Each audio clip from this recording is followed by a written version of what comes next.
ஸ்ரீ எல்லை காளியம்மன் ஆலயத்தில் மயான கொள்ளை திருவிழா மிக விமர்சையாக நடைபெற்றது. இதில் ஏராளமான பக்தர்கள் கலந்து கொண்டு மயான கொள்ளை சாதத்தையும் வாங்கி சாப்பிட்டனர்.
திருவண்ணாமலை மாவட்டம் கீழ்பெண்ணாத்துறை அடுத்த கத்தாழம்பட்டு கிராமத்தில் பிரசித்தி பெற்ற ஸ்ரீ எல்லை காளியம்மன் ஆலயத்தில் மயான கொள்ளை திருவிழா மிக விமர்சையாக நடைபெற்றது.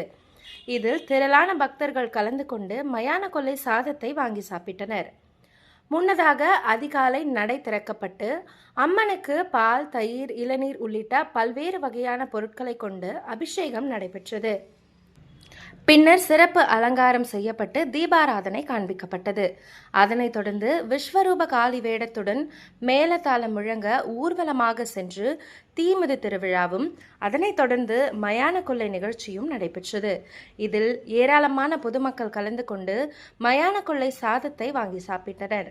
இந்த சாதத்தை வாங்கி சாப்பிடுவது பல்வேறு பிரச்சனைகளில் இருந்து நீங்குவதற்கும், குழந்தை பாக்கியம் இல்லாதவர்களுக்கு குழந்தை பாக்கியம் கிடைக்கப் பெறுவதற்கும், குடும்ப பிரச்சனைகளை நீங்குவதற்கும் உதவி புரிவது ஐதீகம் என்பது குறிப்பிடத்தக்கது.